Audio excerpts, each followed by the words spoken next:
There's a particular kind of silence that exists only on Mars. Not the absence of sound exactly, but the presence of distance.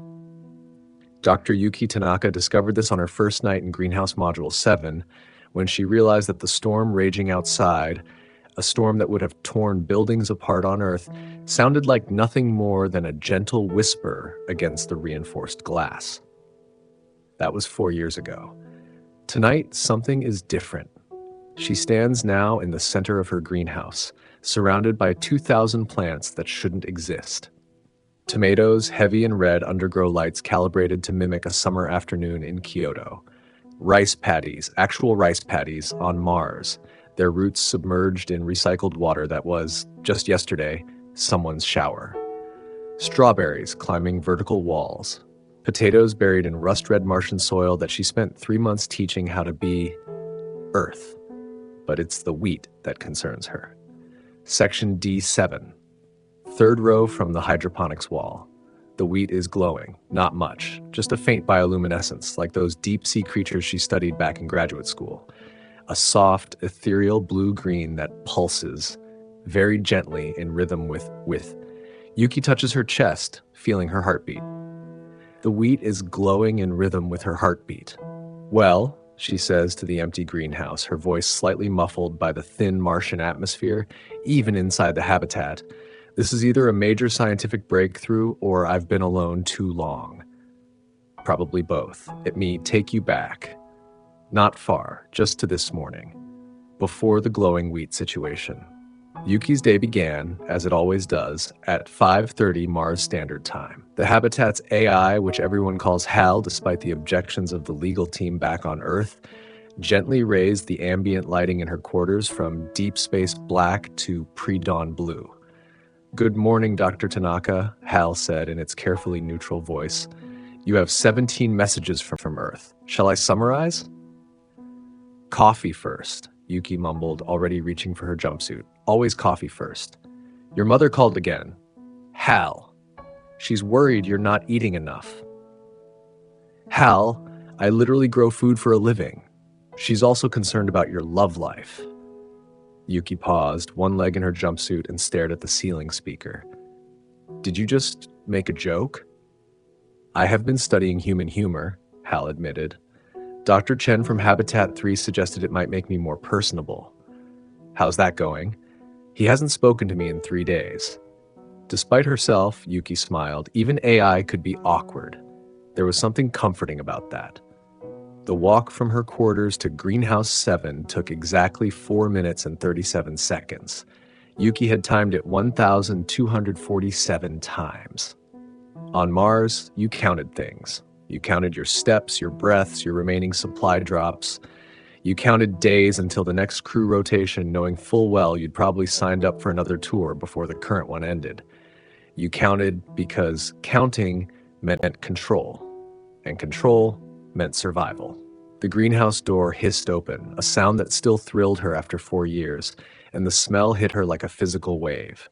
Earth, soil and chlorophyll and growth and life. Sometimes, late at night, Yuki wondered if she was addicted to this moment.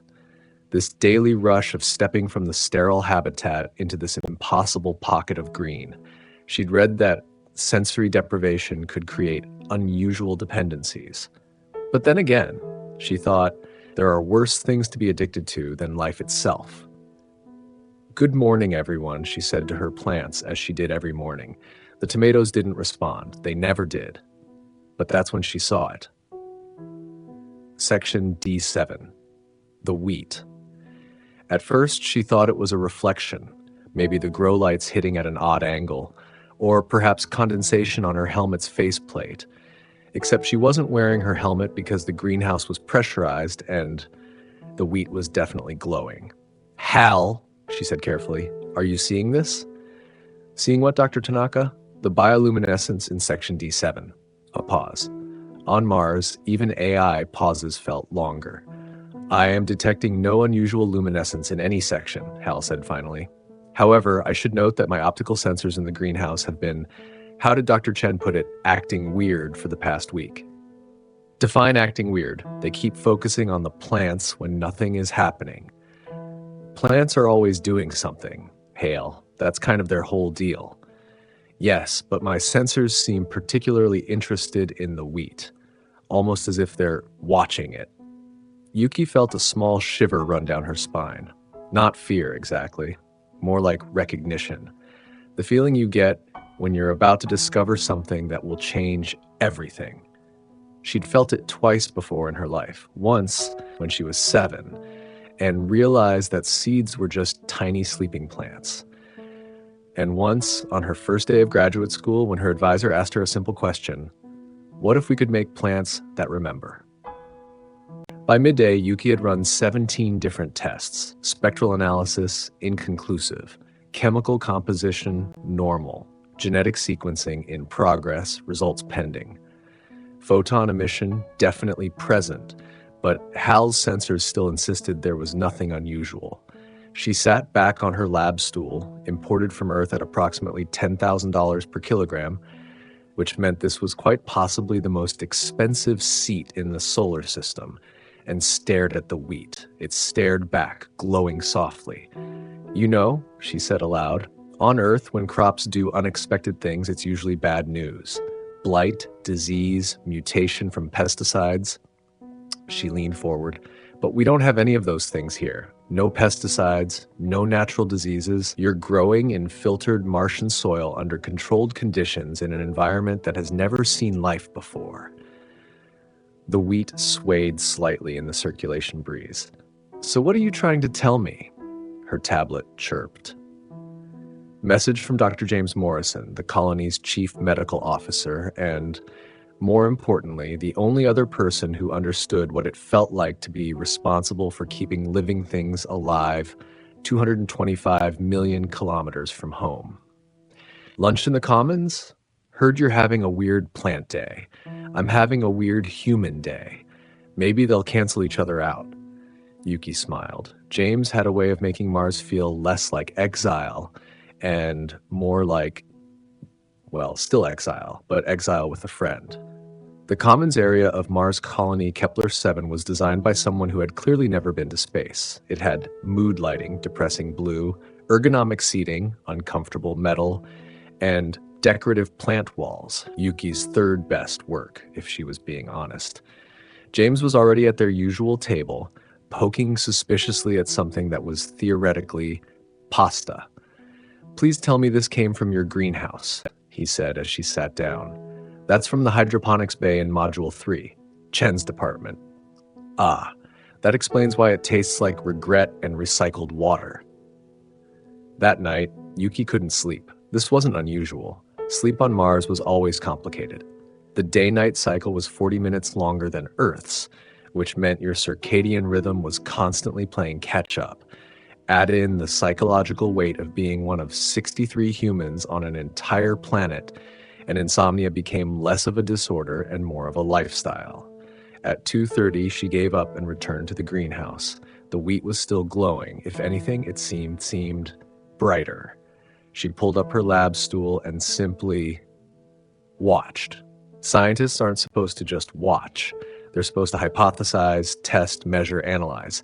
But sometimes, and Yuki had learned this in her years on Mars, sometimes you have to let the universe show you what it's trying to say. The glow pulsed, steady, rhythmic. She pressed her fingers to her wrist, counting her pulse. 68 beats per minute. The wheat's glow pulsed 68 times per minute. Okay, she whispered. That's extremely weird. She stood up, and her heart rate increased slightly. 72 beats per minute. The wheat matched it. She sat down, breathing deeply, forcing her heart rate down. 62 beats per minute. The wheat dimmed, pulsing slower. Hal, she said, her voice barely audible. Are you recording this? Yes, Dr. Tanaka, though I should note that my sensors still register no unusual activity. Your sensors are lying to you. That is disturbing. Yuki pulled out her tablet and began typing notes. Pies, not scientific notes. Not yet. Just thoughts. Stream of consciousness. The wheat is responding to my biometrics. Heart rate, certainly. Possibly respiration. Need to test other variables. Distance, can it sense me from across the greenhouse? What about through walls? What about... She stopped typing. What about other people? All our water is recycled, James. Yes, but Chen's water tastes more recycled than most. He took another reluctant bite. So, weird plant day? Yuki glanced around the commons. 3 other colonists were scattered at different tables, all carefully not listening. On Mars, privacy was a courtesy, not a reality. The wheat in section D7 is bioluminescent, she said quietly. James's fork stopped halfway to his mouth. Since when can wheat do that? Since never. That's the problem. Or the opportunity. He set down his fork. Yuki, do you remember what you told me when I first got here? When I was freaking out about the isolation? I said a lot of things. You were very freaky. You said that life adapts. That's what it does. That's its whole thing. And that maybe we weren't bringing life to Mars. Maybe we were giving Mars the chance to show us what life could become. Yuki felt that shiver again. I was trying to be comforting. Well, it worked. And now your wheat is glowing. Maybe it's adapting. To what? The grow lights are calibrated perfectly. The soil composition is ideal. There's nothing to adapt to. James leaned back and something in his expression shifted. That doctor look, the one that meant he was about to say something she wouldn't like. What if it's not adapting to the environment, he said slowly. What if it's adapting to you? The next morning, Yuki did something she'd never done before. She invited 3 people into her greenhouse at the same time. On Mars, your workspace was sacred. It was the one place that was entirely yours, where you controlled every variable, every outcome. Inviting someone in was like inviting them into your mind. Inviting 3 people was basically unheard of. James arrived first, carrying his medical scanner and looking deeply skeptical. This better be good, he said. I rescheduled 2 checkups for this. One of those was mine, Yuki pointed out. Yes, and you're welcome for the reprieve. Dr. Linda Chen from Hydroponics arrived next, looking around the greenhouse with barely concealed envy. Tanaka, I keep forgetting how good you have it here. My space looks like a server farm had a baby with a swimming pool. That's because it basically is, said the third arrival, engineer Marcus Webb, who maintained all the colony's life support systems and had strong opinions about water filtration.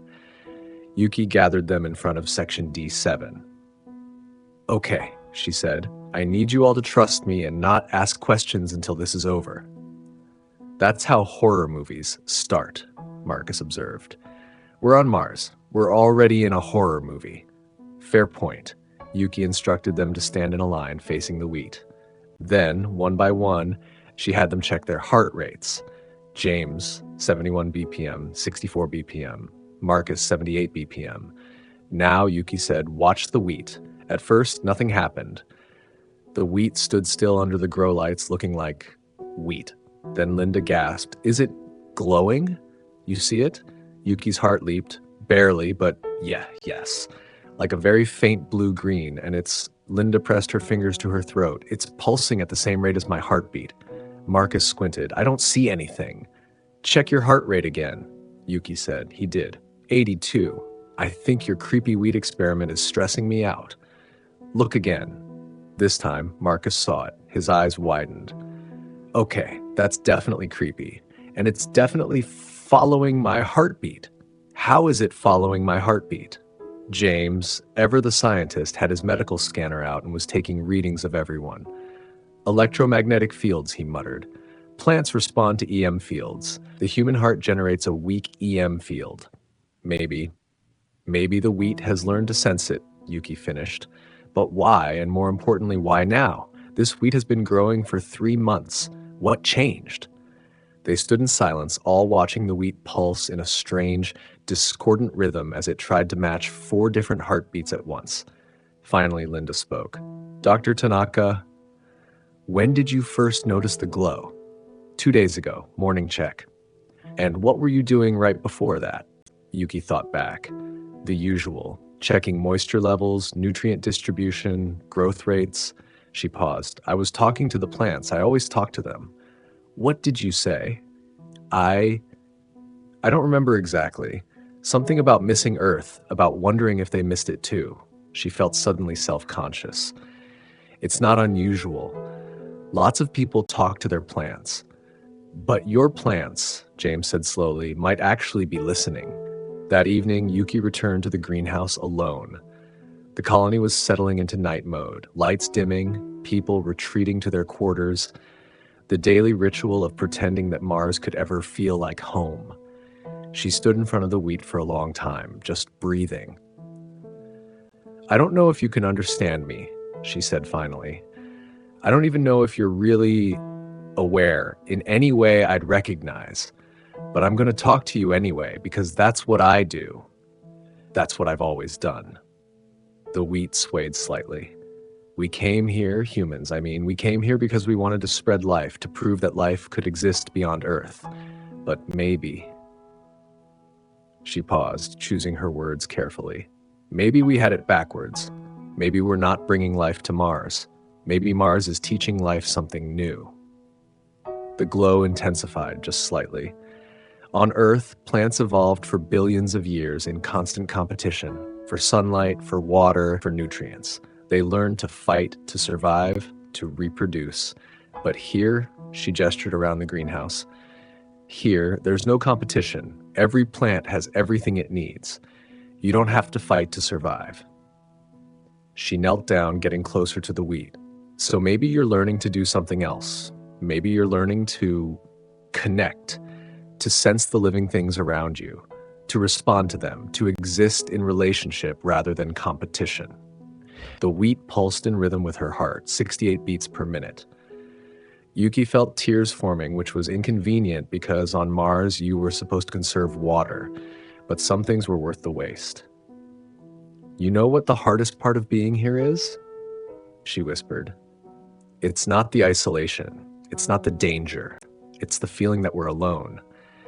That we're these tiny, fragile beings in an incomprehensibly vast universe. And nothing out there knows we exist or cares that we're trying so hard to survive." The glow brightened.